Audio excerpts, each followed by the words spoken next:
Live mula sa GMA Network Center. 20 taonang nakatutok. 24 oras. Magandang gabi po, Luzon, Visayas at Mindanao. Anumang oras mula ngayon ay papasok na po sa loob ng Philippine Area of Responsibility ang bagyong tatawaging Helen na mas bumilis ang kilos. Ang bagyong Hener naman nakalagpas na sa kalupaan pero patuloy na pinalalakas ang habagat na nagpaulan gaya po sa Palawan. Nakatutok doon live si Joseph Moro. Joseph.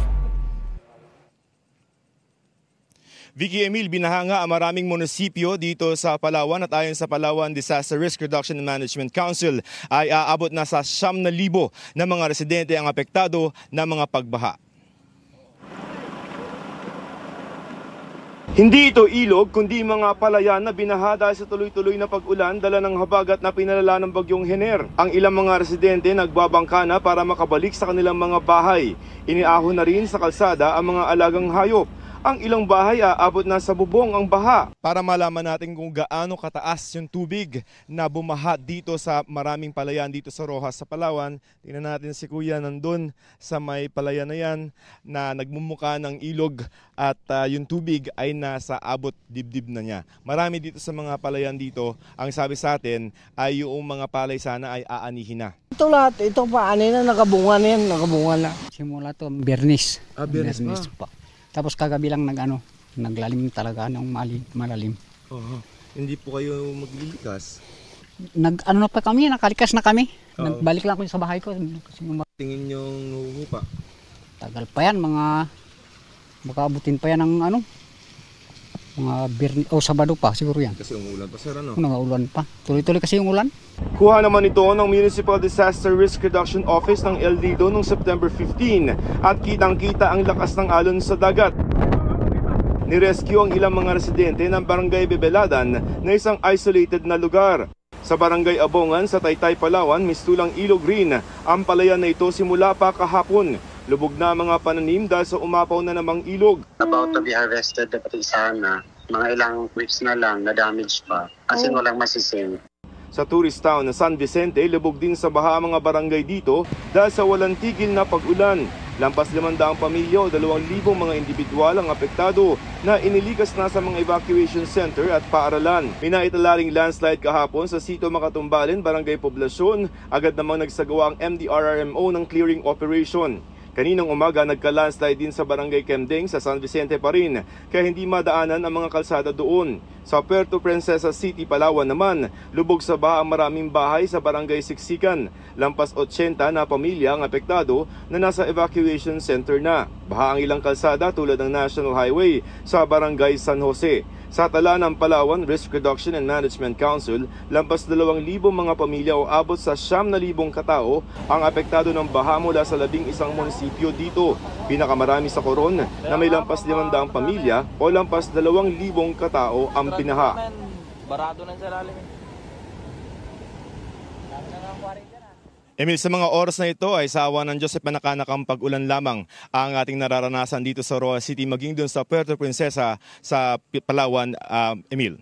Maraming salamat, Joseph Moro. Perwisyo rin ang ulang dulot ng bagyong Hener sa Pangasinan. Pinalala pa yan ng high tide kaya may mga binaha. At mula sa Dagupan City, nakatutok live si Jasmine Gabriel Galban ng GMA Regional TV. Jasmine. Vicky, tuloy-tuloy pa rin ang monitoring ng CDRRMO sa mga barangay na apektado ng baha bunsod ng high tide dito sa lungsod ng Dagupan. Simula pa kahapon, nakataas na ang no sailing, no swimming at no fishing policy sa Dagupan City, Pangasinan. Kaya ang mga mangingisda gaya ni Mang Julius mula sa Barangay Bunuan Gasset, tigil muna sa trabaho. Kasi sa gilid lang naman yung may galaw-galaw ma'am, pero sa bandang malayo-layo medyo kalmado naman po. Nandiyan as of meeting natin with the Philippine Coast Guard, nakantabay din ang Philippine Coast Guard para i-monitor din itong pan natin. Bukod sa ulan, sumabay pa ang high tide kaya binaha ang Burgos Street, Rizal Street at A.B. Fernandez Avenue. Pinasok din ng baha ang ilang kabahayan sa lungsod. Sa Poblasyon Weste, 300 kabahayan ang apektado ng high tide na nagsimula pa raw kagabi. Upon checking ng aming mga barangay health workers at mga volunteers, pinag-stay po namin sila sa kanilang mga bahay muna dahil nga po iniiwasan din po natin ang mga possible waterborne illnesses or diseases. Hirap. Ang hirap ng ganitong sitwasyon. Lampas tuhod ang baha sa loob ng bahay ni Medina. Lahat ng kanilang gamit nasa ikalawang palapag na ng bahay. Mahirap. Kasi lahat itataas po. Tapos hindi kayo makagalaw yan masyado. Ang ilang may-ari ng establishmento naghanda ng sandbag sakaling tumaas pang baha. Ayon sa CDRRMO, 2 araw nang umaabot sa 1.2 meter ang tide level sa lungsod. Ang pinaka-concern natin for this week will be yung high tide natin.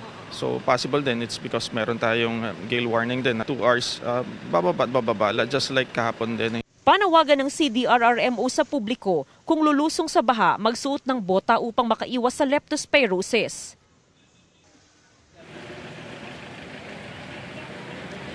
Vicky, sa mga oras nga na ito ay humupa na ang baha sa ilang barangay sa lungsod ng Dagupan. Samantala ngayon pa lamang ay naglabasan ng advisory ang Pag-asa kaugnay sa tide level forecast bukas na inaasahang aabot sa 2 hanggang 3 talampakang taas ng baha sa syudad ng Dagupan. Vicky? Maraming salamat sa iyo, Jasmine Gabriel Galban ng GMA Regional TV. Lumutang sa pagdinig sa Senado ang impormasyong may dati umanong PNP chief na tumulong kay Alice Guo para makatakas ng Pilipinas. Tumatanggap umano siya ng buwanang lagay mula sa pamilya Guo. Mula sa Senado, nakatutok live si Sandra Aguinaldo. Sandra. May Emil, sa ngayon ay dismayado ang ilang senador dahil hindi pa rin lumalabas yung resulta ng investigasyon kung paano nakalabas ng bansa itong si dismissed Mayor Alice Guo. Pero sa pagdinig po ng Senado ngayong araw ay lumutang na meron daw usap-usapan sa intelligence community na maaring isang dating hepe ng pulisya ang sangkot. I think it was mentioned the former chief PNP. Which one? I don't know, ma'am, but former chief PNP daw. Nagulat ang ilang senador sa ibinunyag na ito ng isang opisyal ng PAGCOR nang matalakay sa pagdinig kung may mga opisyal o empleyado ng gobyerno na tumulong kay dismissed Mayor Alice Guo na tumakas ng Pilipinas. Wala raw hawak na pangalan ng PAGCOR kung sino ang dating PNP chief na ito. Pero base raw sa nasagap nila impormasyon, may usap-usapan din daw sa intelligence community na meron itong buwanang lagay mula kay Guo. Kasama din ba sa usap-usapan na itong alleged former chief PNP ay tinulungan ng kahit sino sa mga kasalukuyang government officials natin sa usapin ng pagtakas ni Guo Huaping? Wala naman, ma'am. Ang parang usapan dun, ma'am, parang nasa payroll, yung monthly payroll ever since. It gets worse and worse. Kanina, bad enough yung magbayad di umano ng 100 milyong pisong suhol para makatakas ang isang Guo Huaping. Even worse kung historically may monthly payroll. Mabilis namang paglilinaw ng PAGCOR, hindi pa nila ito beripikado. Sabi naman ng kinatawan ng PNP na nasa pagdinig, wala silang nakukuhang ganitong intelligence report pero patuloy naman daw ang kanilang investigasyon kung meron ngang mga pulis na sangkot.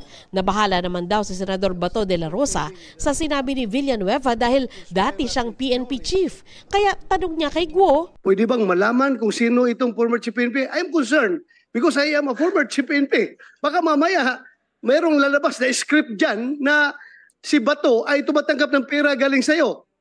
Wala pong ganun pong nangyayari. Sigurado ka? Sigurado po ako. Wala Kilala mo ba ako? Nakita ko po kayo in person nung andito na po sa Senate po. General Gonzales, pwede malaman from you kung sino yung former chief PNP na sinasabi nyo na tumatanggap ng monthly payroll from Alice Guo? Your Honor, I don't have any confirmation, but I'm sure you're not the one. Nababagalan ang ilang senador sa pag-iimbestiga ng mga law enforcement agency kaugnay sa paraan ng pagtakas ni Guo. Tinanong din kung totoo bang merong mataas na opisyal ng Bureau of Immigration na tumanggap umano ng 200 million pesos para makatakas si Guo. sa amount po na 200 million, na nakakuha po tayo ng intelligence information with regard to the amount. Pero with regard to dun sa tumanggap po ng that amount na isang BI personnel or associated sa BI, wala pa ho, pero we're still validating. We're part of the investigation, Madam Chair. Dumalo rin sa pagdinig si Police Major General Romeo Karamat Jr. Inamin niyang kakilala niya si Sual Mayor Dong Kalugay pero hindi ang pinagsususpetsang nobya nito na si Guo. Close ko po siya. Sa unang pagkakataon naman, dumalo sa pagdinig si Cassandra Leong, authorized representative ng Pogo na Lucky South 99 sa Porac, Pampanga. Sa pagtatanong ni Senador Jingo Estrada, sinabi ni Ong na pinanganak siya sa San Juan City na lugar din ni Estrada. Manghihilot umano ang nagpaanak sa nanay niya, pero duda si Estrada sa birth certificate ni Ong. Wala pong ganyang address o house number sa San Juan. At wala rin nakakakilala na sinasabing manghihilot na nagngangalang Rosario Mendez. This is another case of questionable birth certificate. Tinanong naman ni Senator Sherwin Gatchalian si Guo tungkol sa malalaking halaga na pumasok at lumabas sa kanyang mga bank account na pwede raw money laundering. May lumabas daw mula doon na mahigit 1 bilyong piso pero palaisipan kung saan galing ang pondo. Biglang naging 200 million, 2019, 292 million, 2020. Exactly the same time nung pinapatayo yung Pogo Hub sa Bamban. So gusto namin malaman ngayon kung sino-sino yung mga binabayaran nitong account na ito. Definitely wala pong sinasabi niyo po na pinatayo po ng Pogo Hub po sa Bamban po.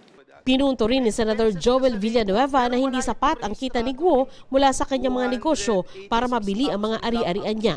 Pero nag-invoke din ng kanyang right against self-incrimination si Guo.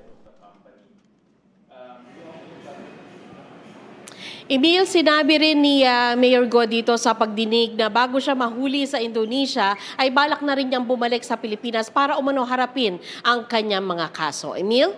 Maraming salamat, Sandra Aguinaldo. Mahigit 60 barko ng China ang namataan sa Escoda Shoal ilang araw mula nang umalis ang BRP Teresa Magbanwa.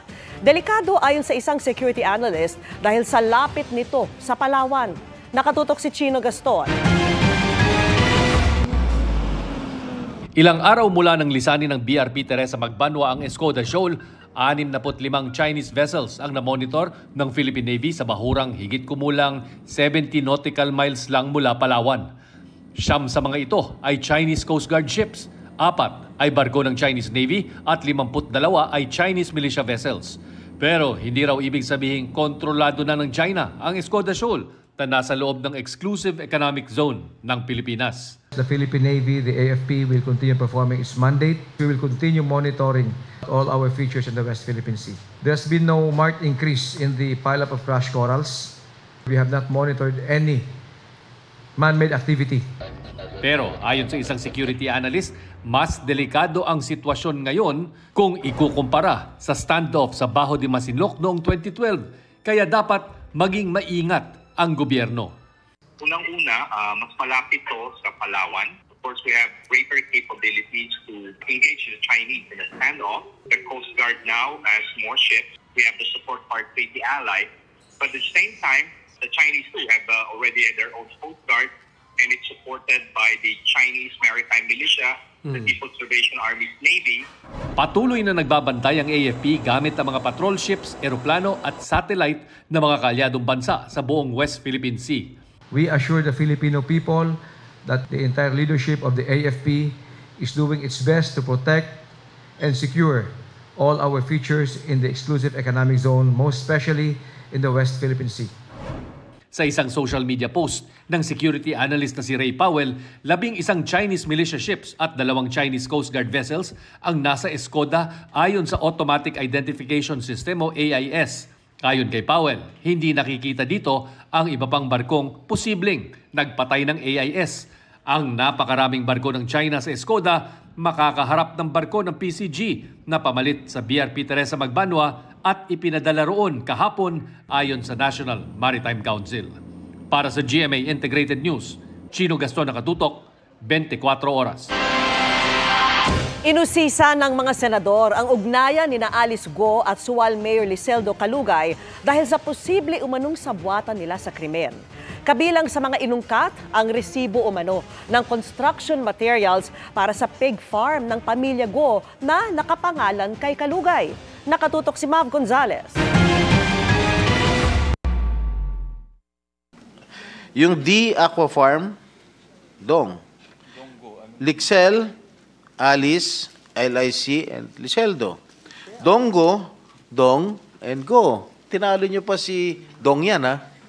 Kabilang ang mga negosyong ito sa inusisa kay Sual Pangasinan Mayor Liseldo Calugay na ang tawag tila hango sa pangalan nila ni Alice Guo. Bago nito ay itinanggi ng alkalde na may relasyon sila ni Guo. May mga larawan silang magkasama na ipinakita sa Senado kanina. Kabilang ang sa Victory Caravan at kung saan suot ni Calugay ang campaign shirt ni Guo at may couple shirts pa. Mayor, ayon po kay Guo Huaping, magkakaibigan lang daw po kayo. Ganyan din po ba ninyo ika-characterize yung relationship nyo? Opo, Madam Chair, kaibigan lang po. Kaibigan lang? Opo, Your Honor. Hindi kaibigan? Kaibigan lang po, Your Honor. Sa kabila ng pagtanggi, inamin ni Calugay na minsan siyang nagbigay ng bulaklak kay Guo. February 14 mo pa binigay, ha? Wala po, Your Honor. Yan po, nagdala po ako ng imbitasyon po doon po sa Kasalang Bayan. At siyempre po, Your Honor, Mayor din po yung pagbibigyan ko, kaya po binigyan ko rin po ng maayos po na bulaklak. Marami po akong binibigyan ng bulaklak, Your Honor, po tuwing February 14. Wala po akong pakialam kung meron man kayong romantic relationship. We are interested in the possibility of your criminal relationship. Kwento ni Calugay, nagkakilala sila ni Go noong 2016 nung naghahanap siya ng supplier ng baboy pero wala raw silang negosyo o bank account na magkasama. Kaya inungkat ng Senado ang mga resibo umano ng construction materials para sa pig farm ng pamilya Go na nakapangalan kay Calugay. Ang kwento po niyan, tumawag po si Mayor Alice kung saan po makakabili po ng murang mga construction supply kasi po ang family business po namin construction supply. Iklaro ko po itong resibo po, Your Honor. Nilagay po, kinero po sa akin ito dahil hindi naman po nila kilala po si Mayor Alice Go. Hindi po totoo na by December na limutan na nila si Guo Huaping kaya kailangan sa pangalan nyo ibigay ang resibo. Madam Chair, wala po kaming kahit na isa po na business partner po. You are under oath. If you keep on lying before this committee, I might force to cite you in contempt. Sinungaling na nga itong girlfriend mo. Sinungaling ka pa rin. May impormasyon din umanong nakarating kay Hontiveros na sa isang property umano ni Calugay nagtago si Go bago umalis ng Pilipinas. Walang tugon dito si Calugay. Kaugnay naman ang pagpapanotaryo ni Go ng counter-affidavit kahit wala sa Pilipinas noon, nauugnay ngayon ang sekretary niyang si Kath Salazar. Tinawagan umano siya ni Go para magpahanap ng notaryo at may ipinakuhang dokumento sa bahay niya sa Bamban, Tarlac. Kanino mo kinuha yung dokumento? Nasa drawer po niya, Your Honor, sa room po niya. Ang sabi po niya, i-attach ko daw po sa last page nung affidavit po niya. Alam nyo ba noong araw na yon na wala na sa Pilipinas si Guo Huaping? Hindi po, Your Honor. Ikaw, Miss G, alam nyo ba na wala na dito si Mayor Alice sa Pilipinas nung araw na yon? Hindi po, Your Honor. Wala rin po ako sa posisyon para tanungin kung nasan po siya.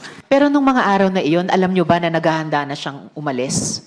Bago nung mga araw na Hindi yon? po, Your Honor. Sa sinumpaang salaysay ni Kadante, ang taong kumontak sa notaryo, personal umanong dinala ng isa pang sekretary ni Go ang dokumento. Nang pinabalik niya dahil walang pirma, pumunta lang umano ang sekretary sa van. Isang kahawig umano ni Go ang nagbaba ng bintana at kumaway. Pagbalik ng sekretary mula sa van, may pirma na ang dokumento. Ikaw ba yung pumirma sa affidavit? Kasi alam namin wala na si Guo Huaping sa Pilipinas noon. Hindi po, Your Honor. Sabi ni Go kanina, pinirmahan niya na ang signature page ng affidavit noong unang linggo ng Hulyo. Yung last page po ng document po, na-sign ko po. Na-sign mo saan? Na-sign ko po bago po ako umalis. Sino nag-prepare nitong page na ito para permahan mo? Sen, may kaso na pong sinampa po sa akin na invoke my right po.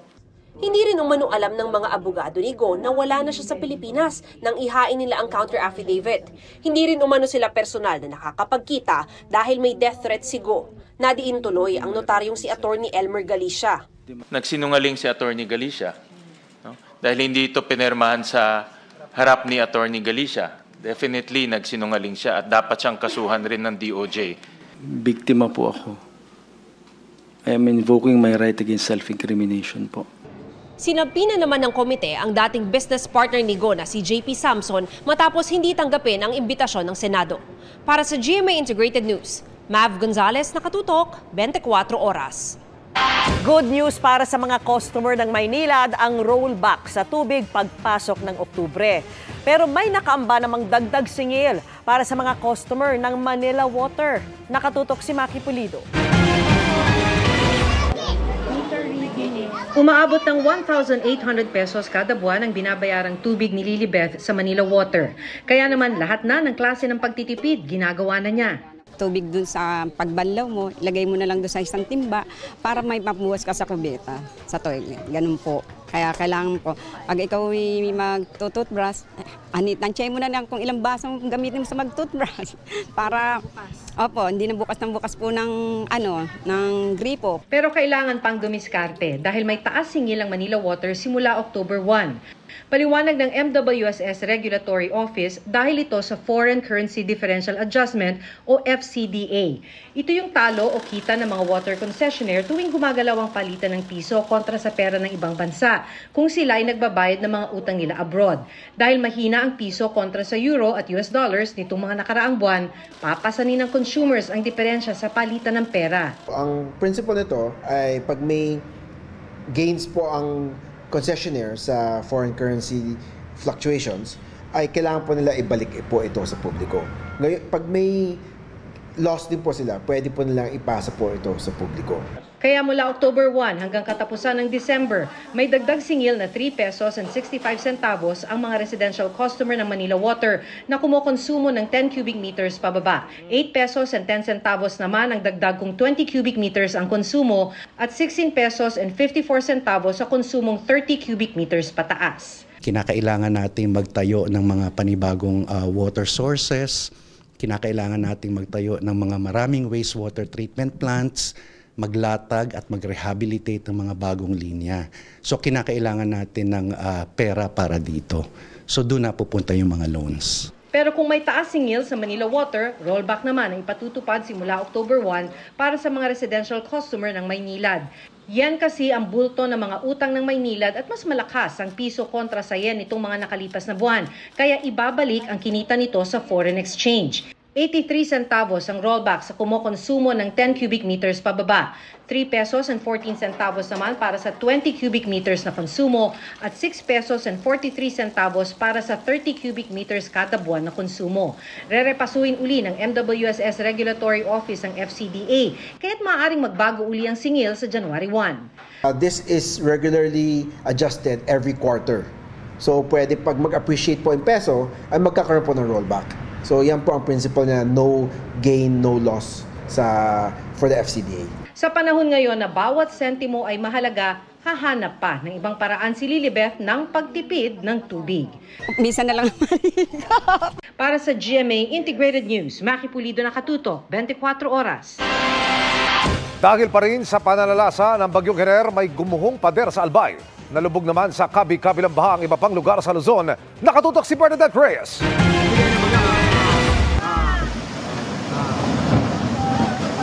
Sa kasagsagan ng ragasan ng baha dulot ng mga pag-ulan sa Polangi sa Albay, bumigay ang pader na yan sa Sitio Peña Francia, Barangay Ponso. Ininspeksyon na ng mga otoridad ang proyekto para masigurong ligtas sa mga residente. Nagka-gutter deep na baha rin sa ilang kalsada sa parehong bayan, habang sa Daraga naman sa Albay, pahirapan ang pagdaan sa mababang bahagi ng kalsada dahil sa pagtaas ng baha. Mistulang ilog naman ang kalsadang binabagtas ng tricycle sa Barangay Labangan sa San Jose Occidental, Mindoro. Dahil din sa bagyong Hener, kaya may mga landslide sa Mountain Province kaya hindi madaanan ng ilang kalsada. May landslide din na naitala sa bayan ng Tinok sa Ifugao, maging sa Kalanasan sa Apayao. Ilang bahagi naman ng kalsada sa Tinglayan sa Kalinga ang nagkabitak-bitak at tila lumubog dulot ng mga pag-ulan. Para sa GMA Integrated News, Bernadette Reyes, nakatutok 24 oras. Maki-update na tayo sa lagay ng panahon kasama ang weather presenter ng GMA Integrated News Weather Center, si Amor La Rosa. Amor. Salamat, Ms. Vicky. Mga kapuso, anumang oras ngayong gabi posible pong magsabay sa loob ng Philippine Area of Responsibility ang dalawang bagyo, ang bagyong Hener at ang bagyong tatawagin naman natin na bagyong Helen. Papalayo naman na sa bansa ang bagyong Hener pero nakataas pa rin po ang signal number 1. Dito po yan sa Ilocos Norte, Ilocos Sur, La Union at pati rin po sa western portion ng Pangasinan. So posible pa rin pong maramdaman yung bugso ng hangin dahil po yan dito sa bagyong Hener at may kasama ring mga pag-ulan kaya maging alerto. Alas 11 kagabi nang mag-landfall o tumama po ang bagyong Hener dito po yan sa Palanan, Isabela at tinawid po nito yung bahagi po ng Northern Luzon hanggang sa makalabas na po yan ang landmass o makalabas po sa kalupaan at magtuloy-tuloy na sa may West Philippine Sea. Huli po itong namataan kaninang hapon sa layong 235 kilometers west-northwest ng Baguio City. Taglay po ang lakas ng hangin nga abot ng 55 kilometers per hour at pabugsong papalo naman ng 70 kilometers per hour. Pakanluran po ang kilos ito sa bilis na 30 kilometers per hour. Sabi po ng Pag-asa, anumang oras ngayong gabi o kaya naman mamayang madaling araw ay posible pong nasa labas na po yan ng Philippine Area of Responsibility.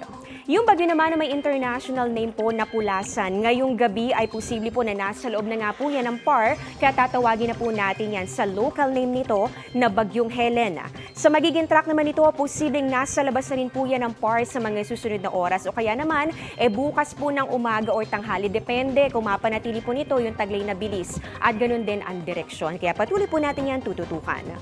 Medyo kakaiba po ang pagkilos ng bagyong ito mga kapuso dahil sa isang punto, umabot po sa 70 kilometers per hour. Ang bilis nito. Naku, napakabilis po niyan sa karaniwang galaw ng bagyo na lumalapit dito sa PAR. Pero paliwanag po ng Pag-asa, bihira pero posible naman itong mangyari. Lalo't ang mga bagyo po sa paligid po ng ating bansa ay parte rin o bahagi po ng isa pang mas malawak na weather system na tinatawag naman po natin na monsoon gyre. Patuloy pong hahatakin at palalakasin ng dalawang bagyo ang hanging habagat o southwest monsoon na magdudulot pa rin po ng mga pag-ulan sa malaking bahagi ng ating bansa. Base nga sa datos ng Metro Weather, magtutuloy-tuloy po ang mga pag-ulan bukas. Dito po yan sa may Central Luzon, Calabarzon at pati na rin sa Mimaropa. Hanggang dito po yan sa Bicol Region. Maulit po yan sa hapon at gabi, kasama na rin sa mga ulanin ang Northern Luzon. So yan po kasama dito yung Cagayan Valley, Cordillera at pati na rin ang Ilocos Provinces. May mga malalakas sa pag-ulan pa rin po mga kapuso. Nakikita po ninyo na kulay orange at kulay pula. Ibig sabihin po nito heavy to intense rains kaya maging alerto pa rin ang mga residente. Sa Metro Manila, mataas po ang tsansa ng ulan bukas. Posible pong halos buong araw nga po yan. Kaya make sure nakamonitor po sa advisories ng Pag-asa. Sa Visayas, may mga kalat-kalat na ulan dito po yan sa Panay at pati na rin po sa Negros Islands. Ganon din dito sa may Samar and Leyte provinces. Gayon din sa bahagi po ng Cebu. Para naman sa mga taga Mindanao, maaliwalas po ang panahon sa umaga. Halos wala pong mga pag-ulan. Pero pagsapit po ng hapon, may tsansa po ng ulan sa may Sulu Archipelago. Ganon din po sa Northern Mindanao, ilang bahagi po ng Caraga, Davao Region at Soc-Sargen. Yan ang latest sa lagay ng ating panahon. Ako po si Amor La Rosa. Ito ang GMA Integrated News Weather Center. Maasahan anuman ang panahon. Nakapasok pa sa trabaho ang pang-apat na kaso ng MPOX sa Quezon City at hinahanap pa ang ilan sa kanyang mga nakasalamuha. Kasunod ng mga spa. Sunod na rin i-monitor ang mga barbershop at salon kung saan posible ang close at skin-to-skin contact. Nakatutok si Mariz Umali. Nakapasok pa pala raw sa trabaho ang 32 anyos na lalaking tinukoy na MPOX case number 4 sa Quezon City. Kahit nagpakita na ito ng sintomas ng sakit, gaya ng lesion. Yan ang lumabas sa investigasyon ng MPOX surveillance ng Quezon City Health Department.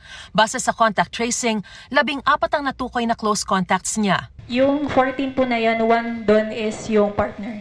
13 ay yung workmates. Critical kasi even just a day that the patient goes to work, kahit ganun lang kaigsi na period of time, we need to contact trace all the possible na na-expose kay patients. Kabilang si Quezon City Mpox case number 4 sa 13 aktibong kaso sa bansa at kasalukuyan siya naka-isolate sa kanyang tahanan at nagpapagaling. Dahil naka-heightened surveillance ng Mpox sa lokal na pamahalaan ng Quezon City, madali naman daw nilang natutukoy ang mga may sakit, pati ang kanilang close contacts para maagapan ang pagkalat pa nito. Ang problema, pahirapan daw para makuha ang kooperasyon ng lahat ng close contacts. Sa 14 po na na-identify, 7 pa lang po yung nag-respond. So we're hoping that as of today, mag-respond na sila for the contact tracing because we need to do this kasi kailangan natin malaman yung overall health status nila for the next 21 days. Ang pahirapan talaga yung mga taong hindi umaamin na may symptoms sila. Naisipan nga namin nung council namin last week na ba't di tayo mag-impose ng penalties? Hindi ko pwedeng sabihin hindi madadagdagan kasi posible talaga magdagdagan. Pero ang importante, ang Quezon City ay nakahanda para sa ganitong mga emergencies. Dahil lumalabas naman na may history ng pagpunta sa spa ang ilan sa mga nagpositibo sa Mpox sa bansa, tuloy-tuloy ang pag-iikot nila at lumabas na 282 sa 385 na establishmentong ito sa Quezon City ay walang permit, bagay na inendorso na raw sa Quezon City Health Department. They can recommend for a cease and desist order or a temporary closure based on their recommendation. Sunod naman daw nilang imamonitor ang mga barber shop, beauty parlor at salon kung saan di may iwasan ang mga close at skin-to-skin contact. Para sa GMA Integrated News, Mariz Umali, nakatutok, 24 oras. Kinumpirma ng AFP na nagsanay bilang reservist ang ilang miyembro ng Kingdom of Jesus Christ kabilang sa paggamit ng armas pero iniimbestigahan pa kung sila ang binansagang Angels of Death. Nadagdagan naman ang lumutang na biktima ng pang-aabuso umano ni Pastor Apollo Kibuloy at nakatutok si Salima Refran. Hindi ba sa 8 biktima pa ng pang-aabuso umano ni Pastor Apollo Kibuloy ang lumutang ayon sa Department of Justice? 3 ang nakikipag-ugnayan sa kanila, bukod pa sa 5 hawak na ng Davao City Police. Pero may iba pa raw sa Mindanao. Bukas kami na tanggapin ang inyong, marinig ang inyong mga kwento at kung handa na kayo magkaso, tutulungan namin kayo na magkaso. Nandiyan ang suporta ng DOJ at ng WPP, no? Handa rin ang Justice Department na tanggapin ang reklamong obstruction of justice na ihahain ng Davao Police at DILG laban sa lahat ng mga tumulong at nagkanlong kay Kibuloy. Nationwide naman ang sakop ng mga state prosecutor. Kung gusto nilang ituloy ang kaso na yan laban sa mga nagkanlong kay Pastor Kibuloy, maaari nilang ihain dito yan sa head office. Ang Armed Forces of the Philippines, kinumpirmang may Army Signal Battalion na reservist status ang Kingdom of Jesus Christ. Inaalam na sa tulong ng PNP kung ito nga ba ang private armed group ni Kibuloy o ang sinasabing Angels of Death. Anong level ng combat training kung meron? Kasi reservist din naman. It's basically basic military training, parang military orientation training. Part ng POI ng basic military training is yung marksmanship training. Patuloy na kinukuha ng GMA Integrated News ang kampo ni Kibuloy at ng KOJC. Pero sa post ng kanilang abogado, pinabulaanan ang alegasyon ng private army ni Kibuloy. Kung totoo, tiyak na lumabas na ito sa 16 na araw na paghahanap ng mga pulis sa pastor sa KOJC compound. Prayer warriors umano ang meron ang pastor. Para sa GMA Integrated News, Salima Refran, nakatutok, 24 oras. Tumutulong na ang lahat ng law enforcement agency sa paghahanap kay Harry Roque ayon sa PNP. Pero giit ng dating presidential spokesperson na iniugnay ngayon sa mga illegal na pogo, hindi siya magpapaaresto. Nakatutok si Ian Cruz. Itong hinihingi namin dokumento sa iyo ay may kaugnayan doon sa iyong alleged involvement dito sa usapin sa illegal pogo. Magpakalalaki ka, umarap ka dito sa amin, hindi yung nakatalikod ka palagi sa quad. Ito ang hamon ng House Quad Committee kay dating presidential spokesperson Harry Roque. Ang tinutukoy ay mga papeles na magpapatunay sa kwento niyang mana ang mga binentang lupa para magkapera para sa kanyang mga korporasyon na sangkot ngayon sa pogo. Git ni Roque, matagal na ang kanyang kumpanya at wala umano itong kinalaman sa pogo. Wala ho kaming interest doon sa kanyang yaman. Ang aming interest is kung ano yung link ng Biancham Corporation at yung PH2 Corporation na siyang may-ari doon sa Lucky South 99. Paliwanag mo sa amin kung bakit tumaas ang value, ang net worth ng iyong korporasyon. Sa kanyang social media post, sinabi ni Roque na hindi siya magpapaaresto sa komite na nag-iimbestiga sa Pogo Hub sa Bamban-Tarlac at Porac, Pampanga. Hindi po ako pugante. Aantayin ko po ang desisyon ng Korte Suprema. Kapag sinabi ng Korte Suprema, ilabas ang dokumento, ilalabas ko po yan. Pero sa ngayon po, antayin muna natin ang desisyon ng hukuman. Magpahuli muna siya. Hindi pa appropriate ngayon para sa kanya to go up to the Supreme Court kasi wala pa namang justiciable issue, no? So dapat nandito muna siya. Sabi ng ibang namumuno sa Quadcom, flight means guilt patungkol sa hindi pagharap ni Roque sa kanilang komite. Git nila, may otoridad ang Kongreso na mag-imbestiga. Hinahanap po natin, we cannot promise not only the Philippine National Police but all law enforcement po ang tumutulong po sa paghanap po. Wala pa kami info kung haharap siya, but I know that he's still in the country. Meron namang lookout bulletin sa kanya. Sa Huwebes na ang susunod na pagdinig ng Quadcom ukol sa illegal na pogo. Kabilang sa mga imbitado sa susunod na pagdinig ng Quadcom sa Huwebes, si dismiss Bamban Mayor Alice Go. Nagpadala na raw ng liham ang Quadcom sa Valenzuela RTC at hinihintay na ng mga mamabatas ang abiso kung makakadalo sa pagdinig ang dating alkalde. Para sa GMA Integrated News, Ian Cruz, nakatutok 24 oras. Maglulunsad ng malawakang bakunahan sa mga pampublikong paaralan ang Health Department sa susunod na buwan. Yan po ay para sa mga batang hindi nabakunahan laban sa iba't ibang sakit noong pandemic lockdown. At nakatutok si Ivan Mayrina. Noong 2021, sa kasagsagan ng pagharap sa COVID-19, naging pang-5 Pilipinas sa mga bansang may zero-dose vaccination sa mga bata. Sila yung di man lang nakatanggap kahit isang dose sa iba't ibang sakit dahil sa mga lockdown at kakulangan ng mga health worker. Kaya ang diskarte ngayon para makahabol, bakuna eskwela, pagbabakunang pagugulungin sa mga pampublikong paaralan simula October 7 at sa lahat ng Biyernes sa Oktubre. Pwede rin pabakuna roon ang mga private school students. It is a libreng bakuna. Para sa grade 1 at grade 7, bibigyan sila ng measles at rubella vaccine at tetanus and diphtheria. Yung grade 4 na batang babae, 9 years old ito, yung mabibigyan sila ng human papilloma virus vaccine o yung anti-cervical cancer vaccine. Ayon pa sa ulat ng Health Department sa Pangulo sa sectoral meeting sa Malacanang, halos 8 billion pesos ang pondo para sa mga bakuna sa taong 2025. 95% vaccination rate ang target.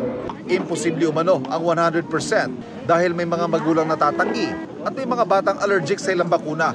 Sa gitna naman ng halos 70% pagdami ng dengue cases sa bansa kumpara noong nakaraang taon, may sinusuring bagong dengue vaccine mula Japan ang Food and Drug Administration o FDA. Pero kahit makapasa, hindi raw ito ibibigay sa lahat. You go to your physician, the physician will review your medical history or if your history of previous dengue and then probably do some serologic tests and then will recommend to you if that is needed. Para sa GMA Integrated News, Ivan Mayrina, nakatutok 24 oras. Nakaalis na ng bahay ang ilang estudyante nang isuspinde ang klase sa ilang lugar sa Metro Manila. Paalala lamang po, otomatikong walang pasok hanggang high school kapag itinaas ang Storm Signal No. 1 kahit wala pang anunsyo ng lokal na pamahalaan. Nakatutok si Rafi Tima.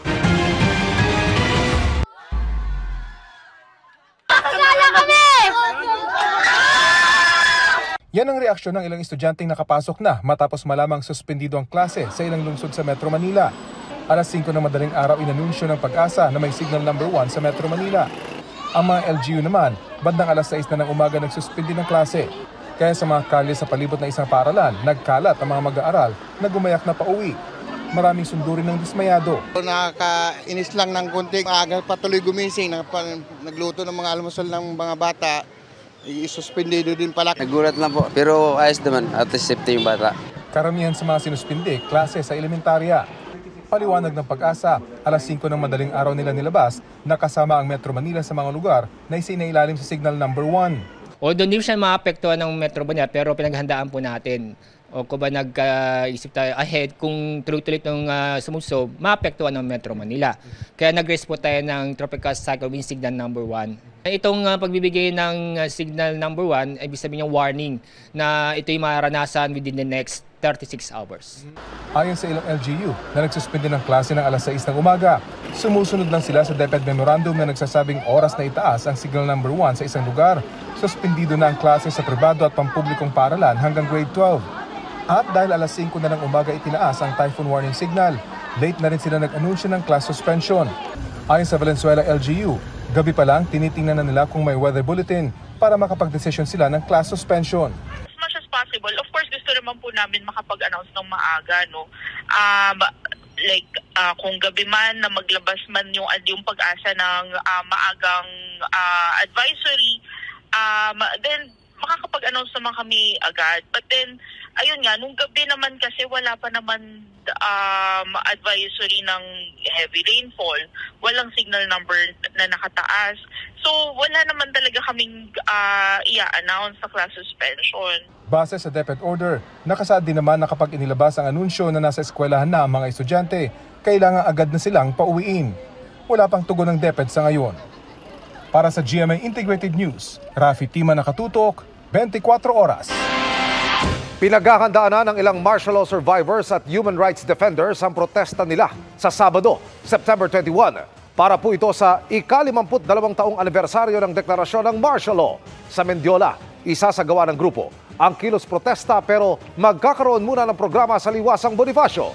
Pinanawagan nila sa mga pulis, huwag silang harangan at hayaan silang magpahayag ng kanilang hinaing.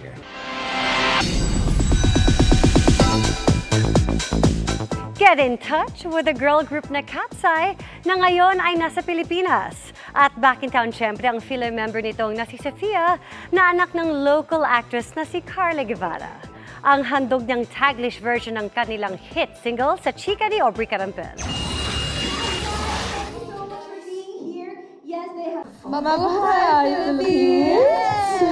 Touchdown in Manila na ang newest global girl group under Hybe and Geffen na Cat's Eye. Binubuo ito ni Lara, Yunche, Daniela, Mano, Megan at ang kanilang leader, our very own Sofia La Forteza. Excited si Sofia na finally nakauwi siya ng bansa after 3 years. It's such an honor to be standing here in my hometown in front of all of you. This really is a dream come true, and I cannot wait for us to come back and forth here to the Philippines. And that made me so emotional. You guys. At para iparamdam ang warm Pinoy hospitality, naghanda raw ang pamilya ni Sofia ng home-cooked Filipino dishes. Tonight, they're all gonna come over and then we're gonna eat Filipino food. My mom prepared like a whole fiesta for everybody, so I'm so excited. Si Sofia ay anak ng TV, movie at stage performer na si Carla Guevara na sobrang proud sa kanyang anak na making history as first Filipina idol under Hybe management. So much pride for my daughter because she's representing the Philippines. Every single day I cry. Dahil matagal daw na hindi nakauwi si Sofia, nag-request daw siya ng kanyang paboritong mga pagkain, kabilang ang sinigang. Yes, adobo. She wants balot. She wants strawberry taho. She wants halo-halo. She wants lechon. Binusog na manok. I feel like being a leader of Cat's Eye is such an honor. I love and care for these girls so much. And so I feel like because of that and knowing that they trust me and I feel a mutual respect and care from them, it makes the job of being a leader a lot easier and less stressful. Sophia is the best leader ever. She always takes care of us, makes sure that we're doing okay, and whenever we're upset or frustrated with something, we always go to her. You are mom of the group, but you're also like cool. Like, do you know what I mean? Like, we're not like you're so non-judgmental always. Ang Cat's Eye ay nabuo mula sa survival reality show na The Debut Dream Academy.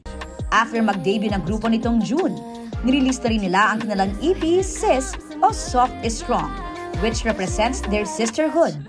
Marami na rin ang na-LSS sa kanilang latest single na Touch. But you've been so out of touch, that about you way too much. Na ginawan pa ni Sofia ng Taglish version. Ba't kaya ka out of touch, iniisip ka too much. Tapos na as. Ba't kaya ka out of touch? Sa'yo na sana ang my love, pero ikaw ay out of touch. Bukas magkakaroon sila ng showcase na susundan pa ng kabi-kabilang event gaya ng guesting sa It's Showtime. It's been so cool, and already we've been receiving so much love already, so thank you guys so much. Aubrey Carampel, updated showbiz happening. Ay, ang galing. At yan ang mga balita ngayong Martes at yan ang mga kapuso. 99 days na lang, Pasko na. Ako po si Vicky Morales para sa Mas Malaking Misyon. Para sa mas malawak na paglilingkod sa bayan, ako po si Emil Sumangit. At mula po sa GMA Integrated News, ang News Authority ng Pilipino, nakatutok kami 24 oras.